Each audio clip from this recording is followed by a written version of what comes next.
and welcome to the brand new Inside Carrington podcast. I'm Helen Evans, and every week I'll be bringing you inside this brand new training ground, talking to players, talking to the manager, and talking to the people who run the football club. We will be getting you exclusive access every single week.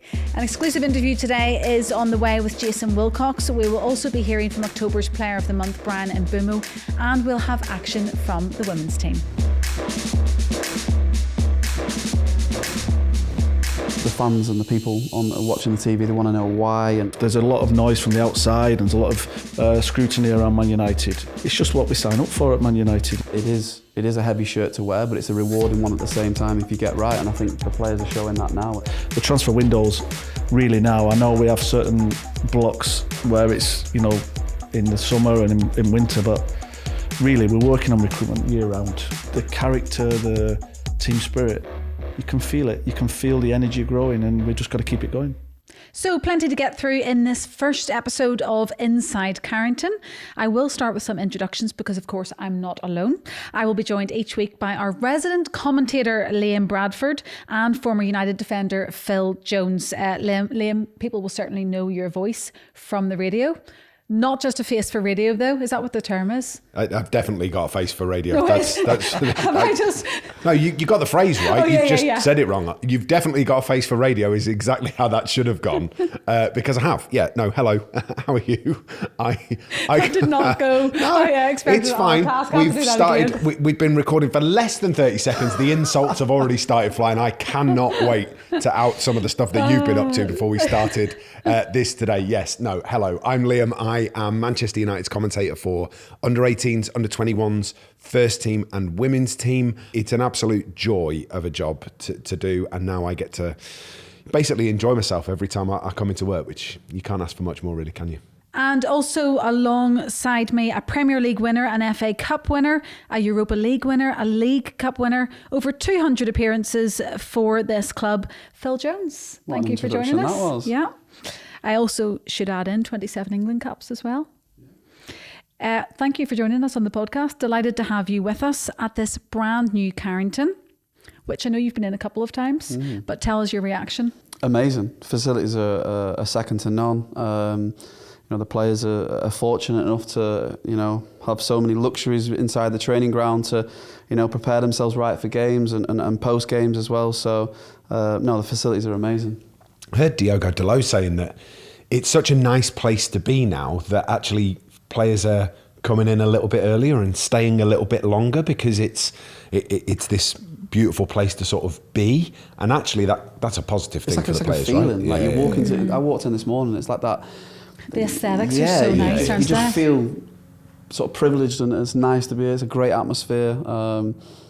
Really fortunate. Helen's in a very aesthetic mood today. The plant in the middle of the set got bought in, just dressing the set as well as keeping us two in check. Guys, we just needed that little bit of greenery in the centre. Splash of colour. And you know what? I think it looks great. Yeah, and the 2 right feet as well. Yeah, it's got 2 right feet on.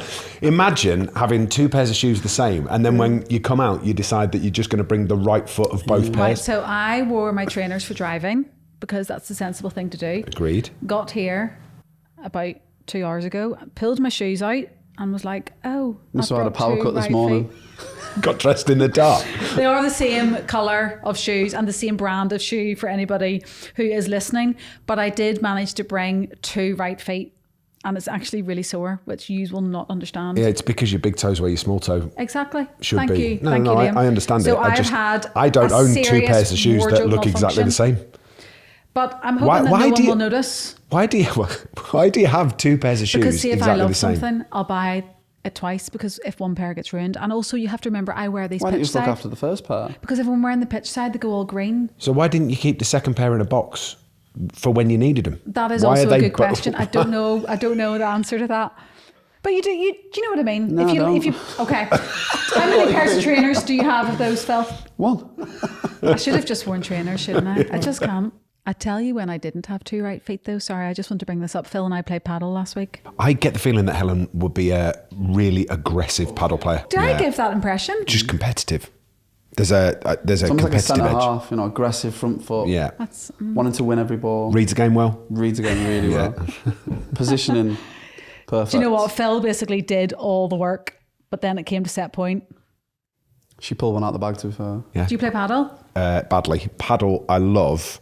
But mobility has always been my major issue. See, I don't mind it in paddle because you don't have to run that much. It's just a couple of strides, a couple of steps here and there.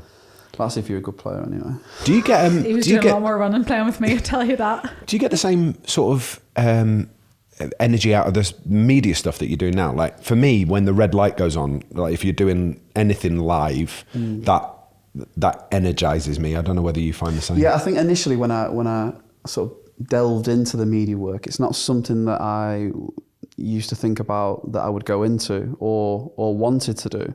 You sort of fall into it a little bit. You do a few of the podcasts, and then you do a few of the Sky ones or the radio, and I've really enjoyed it. I really enjoy analysing the game and dissecting the game from a sort of player's perspective. I really enjoy that, and hopefully, you can come across that you're not just saying it's a great goal or it's a great assist. People, the fans and the people watching the TV, they want to know why and what your thoughts are on the actual goal and how it got there, or a defensive lapse in concentration or whatnot. So I have really, really enjoyed it. Really enjoyed it.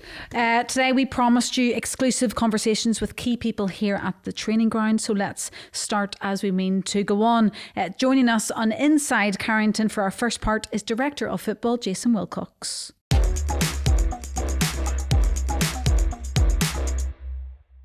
Jason Wilcox, welcome to Inside Carrington. Thank you for joining us this morning, because I think that everybody else is off today and you have kindly come in. Is that true? Yep. See, going above and beyond. Thank you very much for being with us.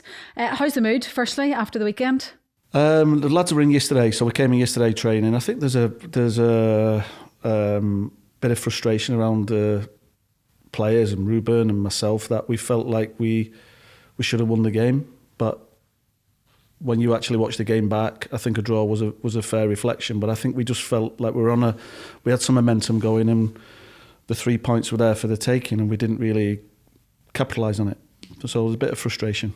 Felt to me a little bit like that was the kind of game that 6 weeks ago, you don't come back and draw. You actually end up losing that 2-1. Is that sort of testament to the mentality that's in the dressing room at the minute, that they didn't lose that game?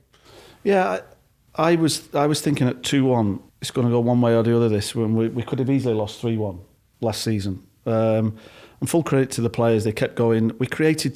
Within the game, we created some really good opportunities, I felt, that didn't really lead to any, the goalkeeper making a save, but we had some amazing moments, I think. But we just,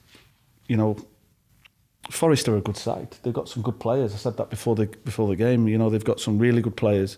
New manager coming in, first home game in the Premier League, I think. So it was always going to be a tricky game for us. And they'll take points at the City Ground. They'll take points off the big teams for sure. So, but I just felt like Ruben said it in his post-match that we didn't turn up with the same energy as we've done in previous games. And I felt the same way on the day. And having watched it back, there were so many things that we can do better. And the players they're top professionals. They'll know themselves that, in order to get into the top 5 or top 6, we've got to beat teams like Nottingham Forest away when we were 1-0 up and playing really well in the first half. It's very fine margins though in the league at the minute. I mean, there's only 2 points between us and Man City, for example. So it is quite fine margins still at this stage. Do you still feel like that momentum is there from those 3 games that we won on the bounce? Yeah, I think the momentum was there. I think if you look at we played Chelsea and we turned up at Brentford, and it was a worse performance actually, and really disappointing that we didn't turn up with the right energy and didn't match the energy at Brentford.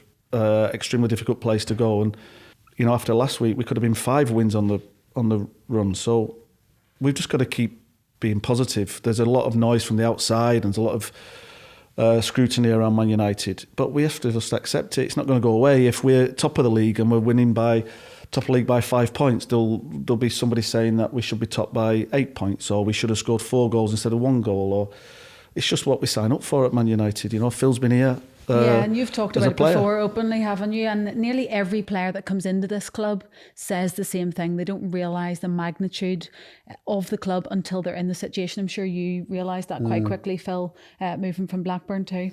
Yeah, I mean, when I signed, we had the 21 championships in the summer in Denmark, and then we flew to Chicago where we met the lads on tour. And it's then when you really understand the magnitude of the club and how big it is, and people don't really understand until you're actually in the club itself. But yeah, the fan base around the world, it's just a huge club to play for, and there's, as Jason touched on, it's obviously big pressure. You're always going to get scrutinised at a club like Man United, but that's something you have to deal with as a player and deal with very quickly. And you've got a lot of experienced players in that dressing room to be able to do that and help the young lads out and direct them in the right way. And you speak about the results lately have been really good, really positive performances, and looking strong, looking comfortable in games, and I think they're in a really good place at the minute. I think I heard it referred to as signal. You spoke about noise, but that signal-noise ratio. So some of the noise that you get from external is actually quite helpful, but separating that out must be a real challenge from what is otherwise just rubbish. Yeah, there's a lot of noise from the outside, and I try not to read it because I just don't think any of the noise or anything that's written about Man United, I don't think it's helpful, because if you start believing it when somebody is positive, you have to take it in both ways. And I just think for us, one of the challenges is just ignoring all the noise. It's part of being at Man United. It's what we signed up for. The pressure that we're under is a privilege, to be honest. And we have to just get on with it. Like I said, it's not going to go away. We understand that, Manchester United is the biggest club in the world, and with that comes the pressure of working here. And what we've got to try and do is just stop the, winning or losing. We can't have the pendulum shifting so much where it affects mood in Carrington. And if anybody comes in Carrington and anyone's around Carrington, the first thing they say when they go away is, it's nothing like it appears from the outside, so it's just a narrative that sometimes people are trying to create. But the most important thing is internally, we know what we need to do. We know where we are as a group. The players understand where we are as a club, and we are making progress on and off the pitch. I spoke last week to MUTV, and when I say we're making progress, it's not just on the pitch, it's off the pitch as well, with our processes, the facilities, the structures, the staff. And what we've got to do is, despite all the noise, we've just got to remain calm, understand that we're moving in a positive direction. We are going to have bumps in the road, and it's important that we just smooth out the bumps and don't get overexcited and too disappointed.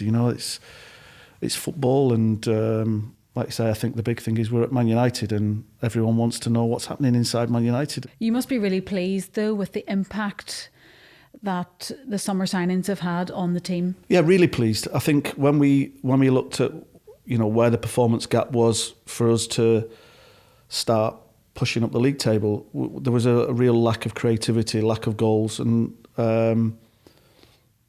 the signs that we've made have certainly contributed to making us better in this area. We took Senna in late in the window, who's going to be a fantastic goalkeeper for us. He started well, he's very level-headed, but he's added a lot to the group. Benji at the top end is going to be an amazing player. It's difficult to be the number 9 at Man United.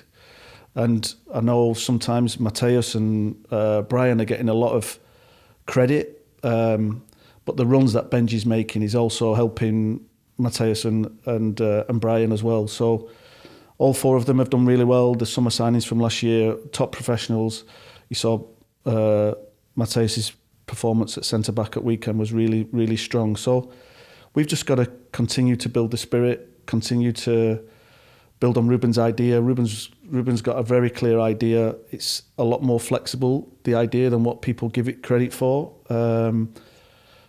We've got to start with the end in mind and understand that, the game model, how Manchester United are, is really important, and we have to pull the jigsaw pieces together. And putting the jigsaw pieces together. We would love to have all the pieces in place where we can see a very, very clear picture. But whilst we're building the picture, it's really important. It's even more difficult when you lose some football matches because people start questioning things. But we're really clear, myself and Ruben, Omar, the ownership, we're really clear in the direction of travel, and this is really important. Given that we're having a chat about transfers and the transfer process, it's something that supporters get absolutely fascinated by, the inner workings of that.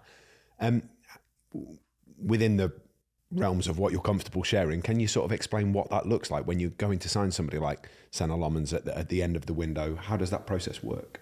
Yeah, so I mean, last year's summer window was a lot more chaotic than this one. This one was really calm. We knew the plan. We knew which players we were going to target. We had our lists. We knew which areas of the pitch we needed to improve. These are continuous meetings with myself and Ruben, with Chris Ravel, with his team underneath, where we're very clear on the profiles that we need. So the brief will come from myself and Ruben. It goes into Chris. A lot of debate and discussion around the profiles of what we need, and then the scouts will go into the market. We'll combine that with the data team, and there'll just be constant dialogue. Right now I'm having weekly meetings with the recruitment team on the different profiles, the age bracket, the cost, are they attainable, with Ruben as well. So it's a real joined up approach. When we sign a player, there's so many people that are involved in the process. The data team are involved in the process. We will then focus all our attention on certain players. And it's really important then that we do the background checks around, are they clean living professionals? This is really important. This year we looked at Premier League ready players. Certainly with Bryan and Mateus, we couldn't take too much risk in this area. We needed players that we could plug in and play with little transition time. Senna, we were always looking at goalkeepers that have got huge potential, and Senna was available and we decided to move. But it wasn't a knee-jerk reaction.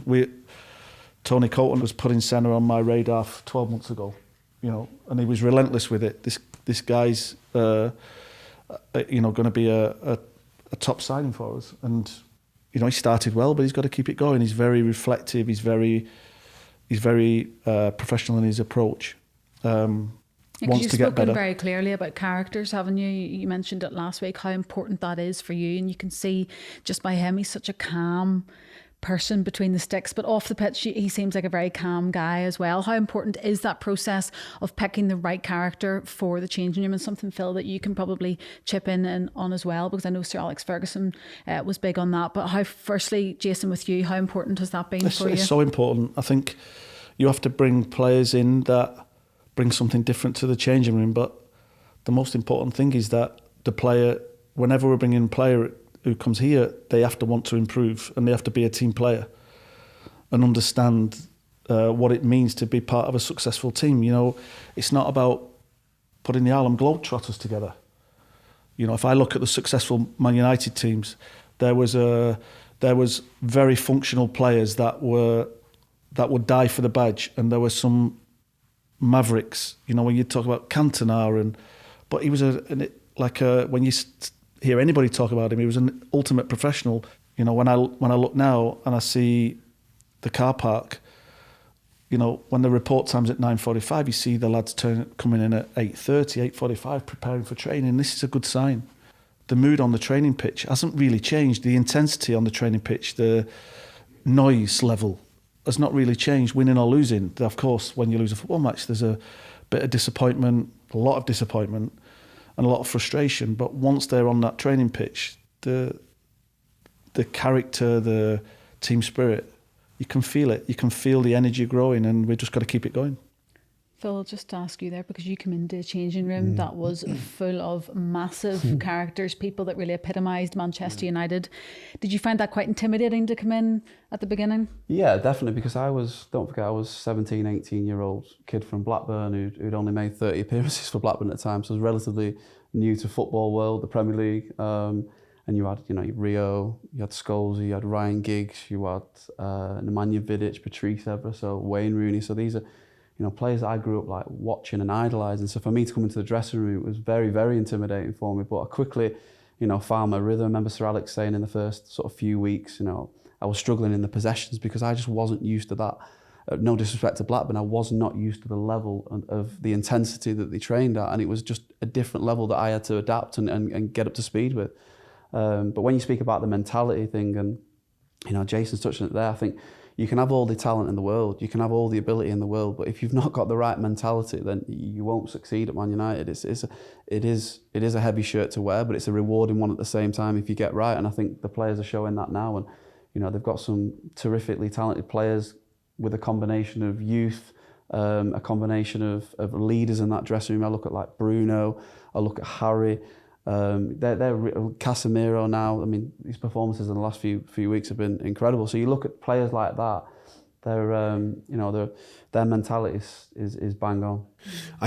Were you more of a, so when you look at it from the outside, like I was fortunate, we were out there for pre-season and I get to be in the tunnel at home games, and you see the characters, don't you? Like Matheus Cunha comes in and he's big and he's full of life and he's always smiling, and he's clearly become a really popular member of the dressing room through his sort of outgoing nature.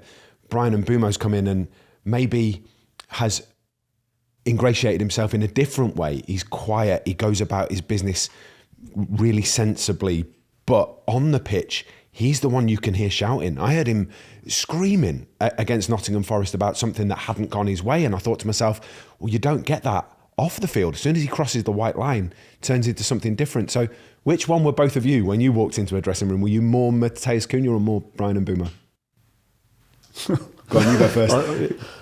Yeah, I mean, I'm a quiet guy, but like in the dressing room, I think if you spoke to any of my teammates, they would say I was loud, and it was part of it for me was about how I could get the best out of myself. I think, I had to have almost like an alter ego. You quiet before you training, and but in terms of inside the dressing room, loud, energetic. But needed to reflect on my own, needed to be on my own at times. I'm the same now. I need to, when I'm reflecting, I don't do it amongst people. I'm re-energising on my own, just me and the dog, walking. That's where that's where I get, yeah, not Joe. Thought you were going to say me and Joe? No. If you speak to my wife, she'll say, you need to go and walk the dog. She'll know when I'm up here with things, thinking and bogged down with frustration or things. So I have to get out and re-energise on my own. But if anybody saw me on a day-to-day in Carrington, they would say I was probably energetic and positive, and I am like this, but I need to be that person. I do it by re-energising, like saying peace and quiet in the garden or with a dog.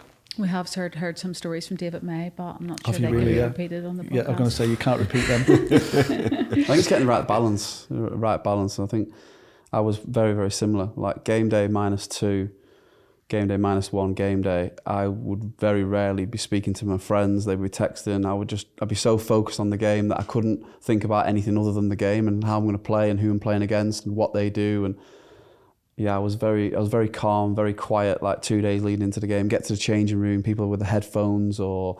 You weren't a headphone guy, were so you? There'd be the guys who were shouting and really trying to be aggressive, and that was just probably their way of showing, their way of coping with the magnitude of the game they're going into. But I was very calm, very relaxed. I didn't like to sort of get too much up there because then you're too, you get onto the pitch and you're all over the place because you're so. I would have drove you mad. Because I was the guy that was bouncing off the walls. But on the pitch, when I get on the pitch, then I agree. I'm a different person. I remember there's one game we was winning 1-0 at Old Trafford. I think it was against Stoke, and Patrice Evra gave. And this is my first season at United. And Patrice Evra gave a free kick in the last minute, like one of the needless free kicks where he's got his back to goal, and I must have just reacted and just hammered him a little bit. and obviously we won the game, but he turned around after the game and was like, we had a bit of a, but it was healthy. That's part of being in the dressing room. That's how it should be. And afterwards you shake hands and you go about your day. Next thing we're joking, we're having a coffee in the changing room the day later. That's how it should be. Because you care so much. You want to win the game. Phil actually remembers going to watch you play. We were working that out downstairs. Yeah, well, that's showing my age, that. Dad used to carry me over the turnstiles at Ewood Park, so it would have been... So I left in 99, so 2006 my career, that's when I finished up leaving Leeds, but I was there from 87, really, to 99. Then I moved to Leeds. Did you know straight away with a player like Rio Ferdinand that he was destined for something incredible? We had a gym at Leeds United. It was separate from the dressing rooms, and we used to go in there every morning, and we used to call it our office, the players' office. And sometimes the manager used to come in, David O'Leary, and we used to be saying he needs to get out of our office. He's got his own office. And he came in, and I think he transitioned in. He was like a young guy. I watched him develop. He was a player that was prone to some mistakes, but that was just because of his ability. You know, he could do anything. He was so athletic, and once he matured, there was no stopping him, and he was an amazing servant here, and still friends now. Our wives were friends and things. So obviously he's moved to Dubai now, but an amazing player, amazing guy. Can you just tell us, because there's a lot of people probably don't know every aspect of your role, because there's a lot to it, isn't there? Director of Football, tell us what a day-to-day looks like for Jason Wilcox. Yeah, I mean, so when I think about the departments that come under me, the academy would come under me. You just obviously just appointed Stephen Torpey, who will be a great appointment for us. The women's team would come underneath me, but to give them the amount of support possible, they're currently going into Colette, but I would support Mark from a technical perspective. I have recruitment, Chris Favell. I would have operations, so the whole operation, travel, logistics, kit, all of those things. And medicine, Sam Erith, so all the performance areas. So it's like the breadth of the role is huge. You know, I'm ultimately accountable for it, but I have an amazing team that lead their areas, and like I said, the changes in the staffing, the structures, they need to be really clear in order for us to function properly. Everyone needs accountability, and I felt we needed new energy, new ideas to push us forward. And I think, you know, like I say, the pressure is a privilege to try and get Man United back to where it was many years ago is something that I just feel extremely lucky. And we've got to deliver now. You know, we can't just keep talking about it. It's going to be people have to be patient, but we are going in the right direction, I feel. And, you know, at the heart of it is our people. You know, it's really important that we sort of, I have a saying, feel like a family, perform like a team. And if we can feel like a family and create this atmosphere where we are able to have honest conversations, we're able to give feedback, we're able to have new ideas, no one gets offended.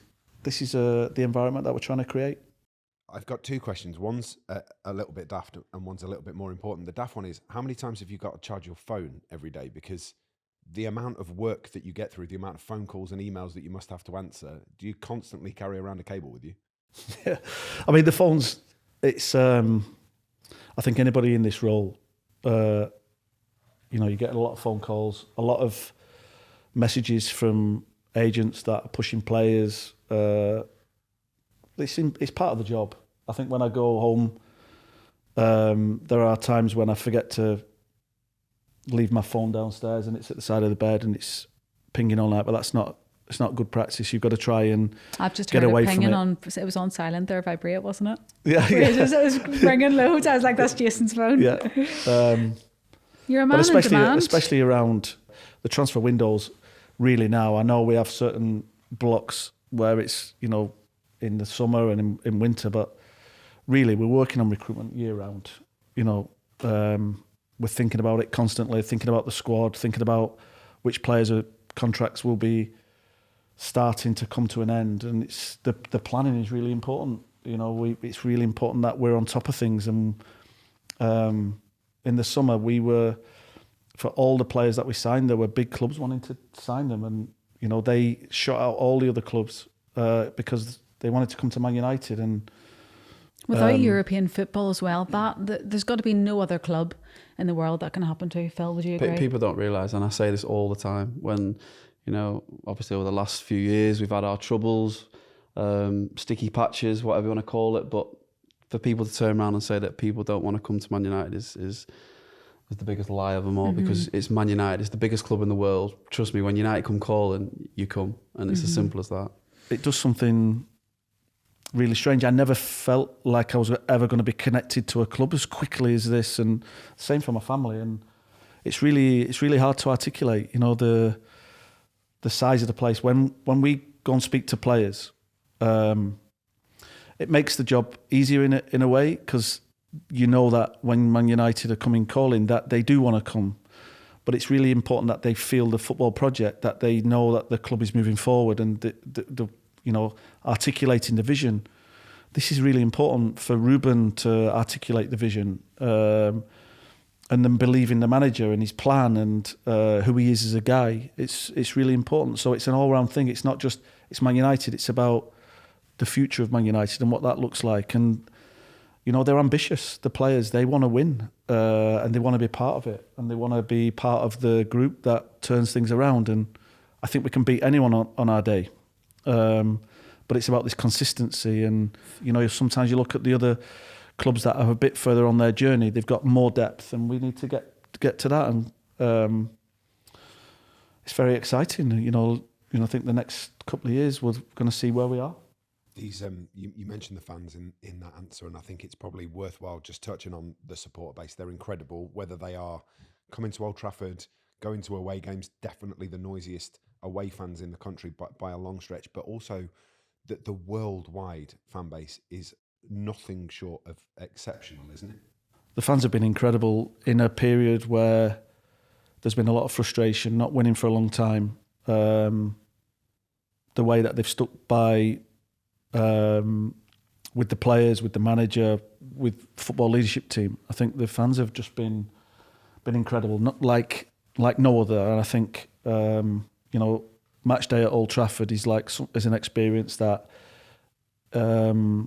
before the game, when the whole stadium is singing Country Roads, I think for anyone not to feel emotion and the hairs on the back of your neck, they stand up. And I think all we're doing now is making sure that we make decisions for the football club, not for the benefit, not for the short-term protection of ourselves. We're making some really bold decisions for the future of Man United. Man United is bigger than any player, any manager, any staff member. We're custodians, if you like, and we've just got to make sure that at some point our journey will end, inevitably. And we need to make sure that this football club, when we leave this football club, whenever that is, and I hope I'm here for a long, long time, but at some point the journey is going to come to an end, that this football club is in a much better position. And I really feel now this football club is moving in the right direction. That's my own personal view. That's not a biased view because I'm working here. I look at every department, and I'm going to talk about the sporting department only because it's unfair for me to talk about any other departments. But when I think about the sporting department, we are making progress in every area. Every single area, we're making progress. And the fans have been a huge contributor to making sure that we can make the right decisions. And ultimately, our plan is, the idea is for us to get back winning for them. They're a huge part of this football club. Part of the history is one thing, but the fans, the generations that come to Old Trafford, it's something special. Phil, you've come from Blackburn. Like I say, you can't begin to explain it. It's very, very. It is special. Crazy. The fans at Man United are just special. I mean, nights at Old Trafford under the lights, like you said, singing Country Road on the way out, and the support that they show every single player, the staff, the management, everyone. If you do the basics at this football club, which is run hard, you work hard, you have a great mentality, all the other things will take care of itself. But if you can do those three fundamentals and basics in football, these fans will back you to the high hills. And you know, they've proven that over the last couple of years, and yeah, they're a constant sort of part of our journey and success. I agree. Thank you so much, Jason. And as I said, I know it is your day off, so we really appreciate you coming in, although I'm sure it won't be a day off for you. As we said, the phone probably never stops. But honestly, it's been really insightful to listen to you and get to know a little bit more about you and your inner workings within the club. Are you going to come back and speak to us again another time? Absolutely. Thank you. Thank you, Jason.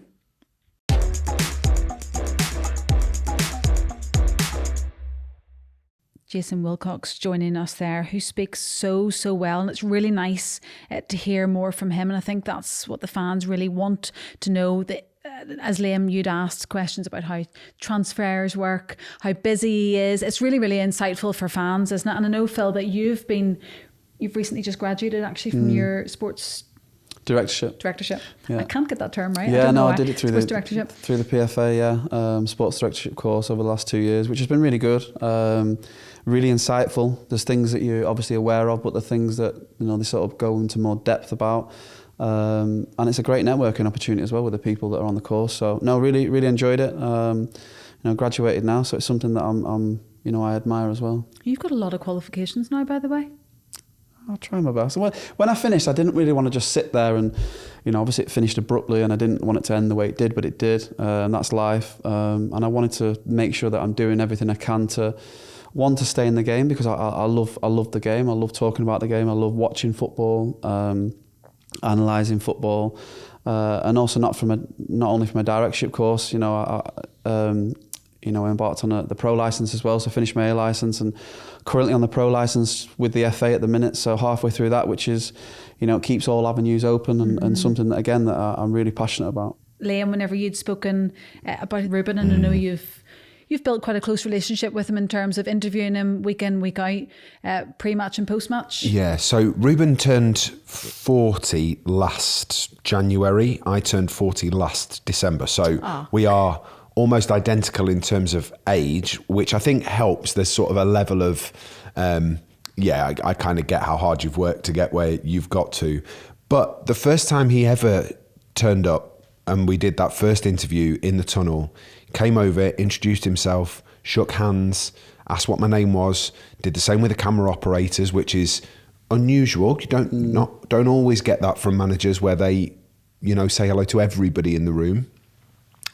And he hasn't forgotten my name ever since, you know, and now he comes down the tunnel and it's migrated from handshake to a handshake and a hug and how are you? And yeah, I'm good. Anything you want to say today? No, just you ask your questions. It's absolutely fine. And then we go into it and he says hello to me and to Ben Thornley and to anybody else that's around. And I think that's a real testament to who Ruben Amorim is as a person, not a manager, but as a person, that he cares enough to remember your name and to come and say hello and give you a pat on the back and just be really authentic is the right word. And I think that's kind of the word that came through when we were talking to Jason as well, just how authentic a human being he is. And yeah, he's brilliant. I actually remember the first ever interview I did with Sir Alex Ferguson, because you'll know, Phil, that he would always say well done at the end, wouldn't he? And I'm sure the camera operators in the room and producers will remember as well. But I remember coming down here, it was downstairs in the interview room,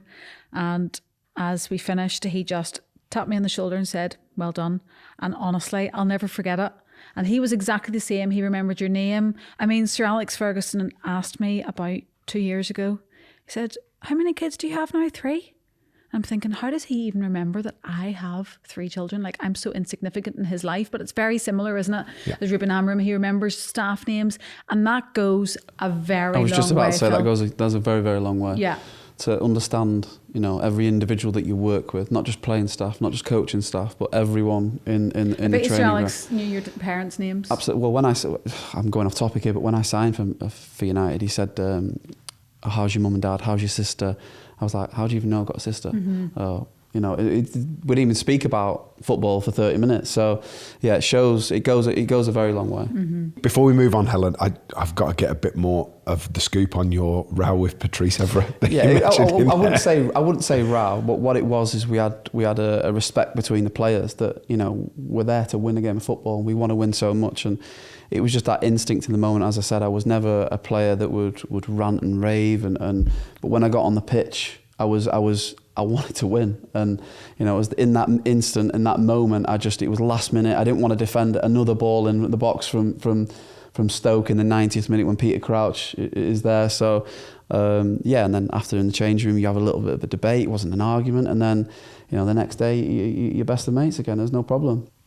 Yeah, thank you so much to Jason Wilcox for joining us, and hopefully he will do again very soon. It is, of course, not just the men's team here at the upgraded Carrington complex. The academy and women's teams are also in the building. And Mark Skinner's side took on Brighton at the weekend. Ben Ibsen was at Crawley's Broadfield Stadium for us. Yeah, thanks guys. I'm down on the south coast following Manchester United, who have returned from the women's international break to take the trip to Brighton and Hove Albion. And what a game it finished. 3-2 in the end. Lisa Nolson with a very late goal, and Brighton hit back to make it difficult with 3 minutes left on the clock. Manchester United had plenty of chances in that first half, but it was Elizabeth Turland just before half-time who got the opener, probably changed Matt Skinner's team talk and gave United the lead heading into the break. They came back out, they played really well. Brighton also made it difficult, goals going in at either end, but Matt Skinner was delighted with all 3 points, and we caught up with him after the game. We've just flown in from all around the world. I think Fallon got back on Friday morning.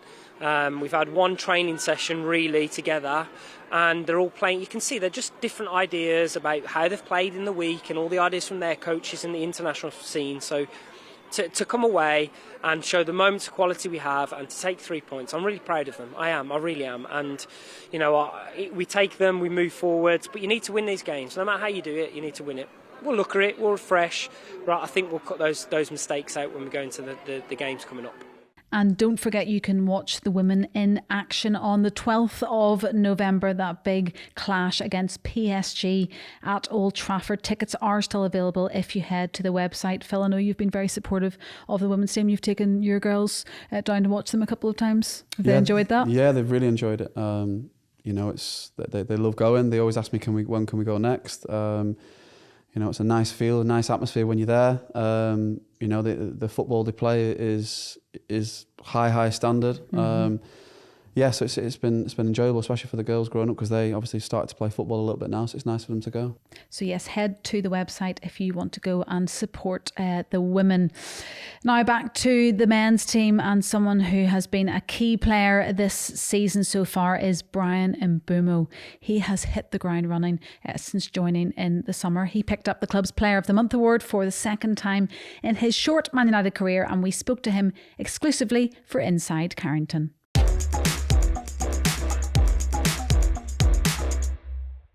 Obviously, I'm very happy with this, but as I always say, I think it's a teamwork, and a lot of players would have deserved this as well this month, so I'm happy.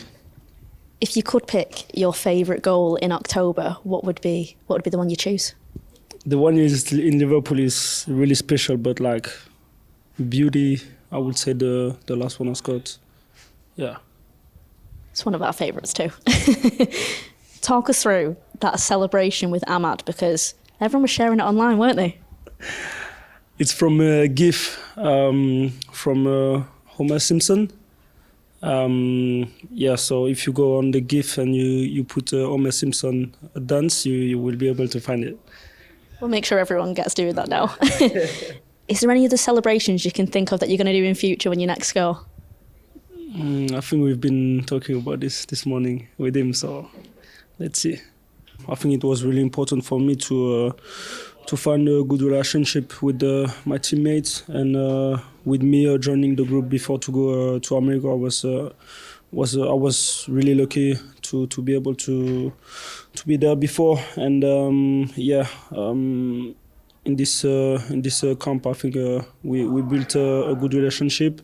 Especially me, they helped me a lot to understand anyone, to know anyone. So I think we have a quite solid group. And finally, what would you like to say to the fans that have really supported you over these past few months? Now, obviously, a big thank you, because the fans are making a really important job for us, not only for me. So just keep cheering us.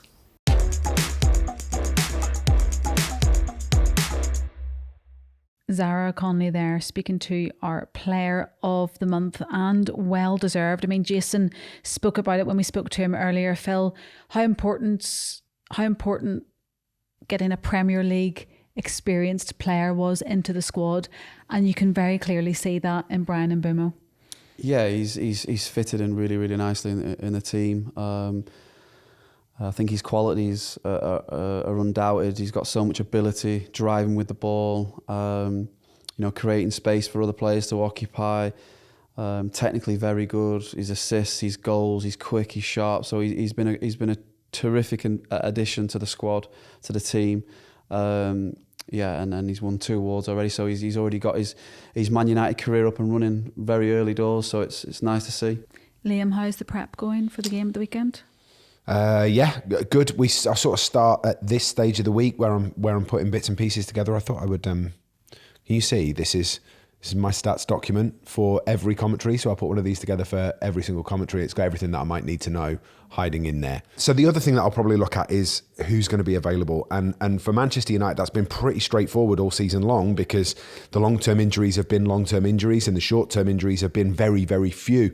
We're now entering a point where there's a real potential that Lisandro Martinez is going to be available for Manchester United. It'll be the first time since he, had the injury back in February, and this ACL rehab has been a long time in coming. I know that Ruben Amorim said before the press conference against Nottingham Forest, so last Thursday, that if he'd given Leacher the choice, he'd be in the squad and playing against Nottingham Forest. And he's obviously, Ruben Amorim, trying to protect him from coming back a little bit too soon. But that to me suggests that he'll be absolutely champing at the bit to get himself back in there in the playing squad. And I also look at the opposition and the chance that Christian Romero will be. I see, I went back to the Manchester United goalkeeper there. Did you see that? Christian Romero might be available for them as well. So we'll just sort of have to wait and see. There is that danger of coming back too early, though, isn't there? Yeah, I think it's smart management. I mean, you look at the type of player Leacher is and the way he plays his game. You would never want to take that aggression away from him, but because he plays on the edge, which is a great thing to play. Everyone needs to play on the edge. But you wouldn't want him to come back too soon, because you know that there might be, chance that he's been out for a long period of time. So it's really good management. You went through that too in your Manchester United career. What's it like? He's coming back from a second ACL. He's done all of the rehab. He's been in the gym every day. You hear players talking about how much of a soldier he is, and Casemiro saying he's never seen anybody working any harder. But there's a physical readiness. I'm guessing there's also a mental readiness to come back into that changing room too. Yeah, I mean, it can be a dark place at times, especially when you're out for that longer period of time. And I went through it myself, and difficult to see the players going out to train every day when you're in the gym and you're just starting your rehabilitation program, and it's very, very difficult to deal with, and you have to have the right support network around you. But he looks in incredible physique at the minute with the pictures you've seen. And I'm sure he's ready. I'm sure he's worked so hard to get back. An ACL's always a difficult one to come back from, because there's you touch wood, but you hear people about either redoing it because they come back too soon, or doing the other one because they're compensating. So you have to be really, really focused and honed in on how you manage those injuries. And he's done incredibly well to get back. So he just needs to bide his time a little bit longer. But I'm sure the manager will manage that. Let's also have it right. It's not an automatic straight back into the squad for Lisandro Martinez, because Luke Shaw has absolutely nailed down that left centre-back position. He's been brilliant. He's started every Premier League game so far this season. So Leacher has got to get over the injury. He's got to get over the mentality, and he's got to try and beat Luke Shaw into the starting 11. I think Luke's really coming. In the last 5 games I've watched, he's really come into his own in that position. He looks so assured, comfortable. I always think Luke's at his best when he sort of cruises through the game. And against Forest best player on the pitch at the weekend, I thought he defended terrifically in the box. When the ball was in the box, he was tight. He made the blocks when he had to. But he's so good at jumping as well. Yeah, and I always think that when he reads the game well, but when the ball gets transferred from one side to the other, he steps in so well, and he's almost playing left back at left centre back. And the way he drives forward, he commits players. He's really coming to his own. He's finding that position really well. What do you make of the Spurs team of this season, though?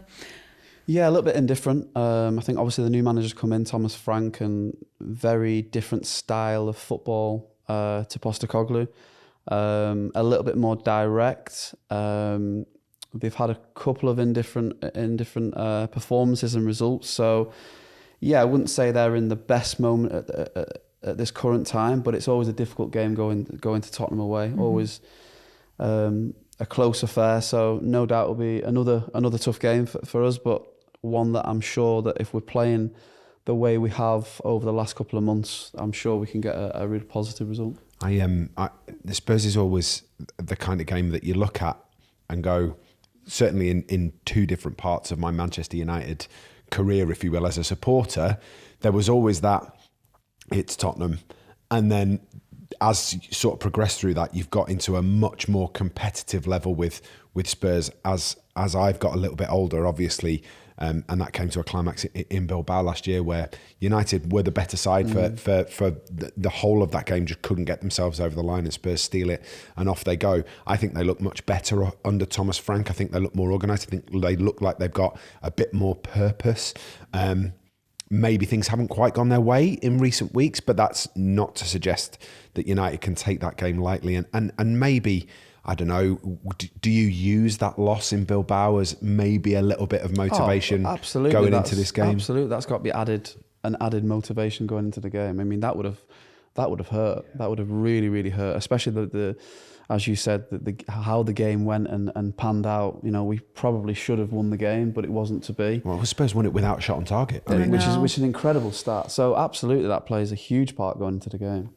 Okay, guys, that is almost it for our first episode of Inside Carrington. Did we both enjoy that? Enjoyed that. Yes, enjoyed definitely. That? I mean, you have to say that. You're not going to say no, are you? But I really enjoyed it too. If there is a place you want us to get our cameras and microphones into here, or if you have a question for a player, or indeed for Liam and Phil, you can get in touch with us on the app and our social channels. Guys, what's on the agenda for the rest of the day? You'll be doing prep, I suppose. Gym first, then home prep. And I think I might meet a friend for a coffee this afternoon. So, yeah. You're fitting quite a lot into the day there. Yeah. Love that, Liam. Productive. What are you doing, Phil? I'll be picking the kids up, and the kids got netball tonight. Yeah. With yours, I think. Yes, we do. If you did enjoy Inside Carrington, please give us a follow and a rating or review on your podcast app of choice. And we'll see you again next week. Bye-bye.